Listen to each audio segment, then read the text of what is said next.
vacances yi jot na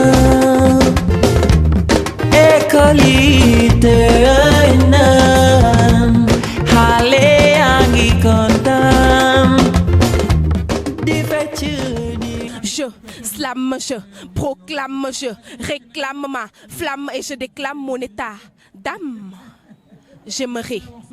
J'aimerais te dire ces mots sans entendre l'alarme criée de ces crimes commis par mon arme dans ce pays rempli de drames par les larmes qui n'hésitent jamais à piquer les âmes versées dans un angle mais impossible.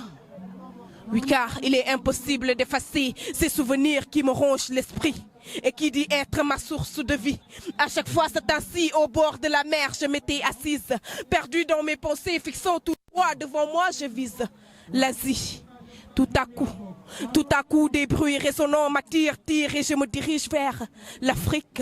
En écoutant les vagues frapper sans retenue, la barre est toujours au-dessus, élevée qu'à jamais. Déterminée, l'injustice règne jusqu'à présent. Je ne chante ni l'espérance, ni la gloire, ni le bonheur, hélas pas même la souffrance, la bouche garde le silence pour écouter parler le cœur, parce que je ne peux concevoir toute cette douleur, je ne peux continuer de vivre tout le temps dans la peur, je ne peux encaisser tout ce rancœur infligé par nos propres gouverneurs à cette heure de ma vie sans mesurer l'ampleur. Nous aimons les faits divers, errant dans les airs, le Sénégal est devenu pervers. Le monde tourne en l'envers car de mauvaises choses il se sert. Ils ont choisi d'aller en enfer que de mener la guerre sur cette terre, mer de galère malgré l'immensité de l'univers. Un pays rempli de ressources. Mais n'empêche que ces fils se voilent toujours la face surtout pour ne pas voir leur richesse. Nos valeurs s'écroulent sous nos yeux, mais on fait semblant de ne pas avoir de choses précieuses. Il est autorisé à faire du mal pour autant payer ce mal. Les victimes forcées à garder le silence. Les autorités autorisées à gaspiller nos ressources. Les malfaiteurs en liberté permis de se faire remercier alors que les innocents sont condamnés à jamais. Où est-ce qu'on va avec cette injustice? Où est-ce qu'on va avec cette injustice, Slam? Quel message vraiment engagé? Tu es vraiment engagé, Liberté? Ouais. Hein? Ouais. Mën naa xam par rapport ak ki nga xamante ne ni ñuy seetaan téléspectateur yow yaay kan? Moi personnellement man maay Liberté. Liberté. Je suis Liberté donc voilà. Da nga amul liberté ba tax nga dippee sa bopp Liberté wala? awma liberté amuma woon liberté ma tuddee sama bopp liberté am liberté. Am liberté. Parce qu'en quelque sorte c'est comme ça en fait amoo woon liberté mën naa ne même boo ko amee aussi ci yenn détails yi sañoo ci woon en fait. Ma gis ni aar li muy yaatu lool da nga ci taamu slam mun naa xam lu tax nga taamu slam. Bon je suis artiste comédienne aussi parce que j'ai commencé dans le théâtre j'ai commencé à faire du théâtre depuis 2017 maa ngi def théâtre donc théâtre laa commencé mën naa ne art slam bi 2021 laa ko commencé donc mu ngi noonu. Dama gis sànq parce que boo ma nee théâtre mën naa ko nangu parce que sànq dama gis lu ni mel nga jékk mel ni kuy xaw a def ay prestations scéniques parce que la gesticulation yooyu nga doon daf may yóbbu ci prestation scénique souvent noonu nga mel ci kaw scène.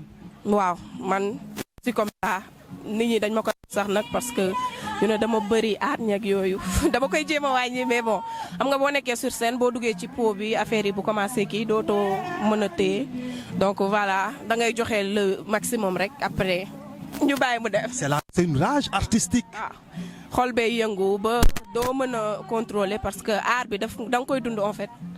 ku wax slam wax écriture actuellement. waaw. Et ça te permet un tout petit peu wala soit daf leen di motiver ci éducation wala ci njàng mi.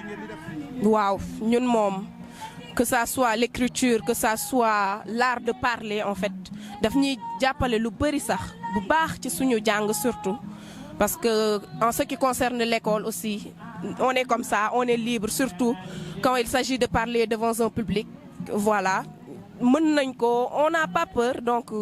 lépp da nga koy jàng lépp ci aar la donc mu ngi noonu daf ñuy aider bu baax surtout en classe ça boo nekkee ci aar boo xamante ne voilà écriture ak yooyu ça te permet toi personnellement say leçons yow mën nga ko jàng de telle sorte que pourtant ñi ngay bokkal classe mën nañ ko jàng mais yow ni ngay comprendre leçon bi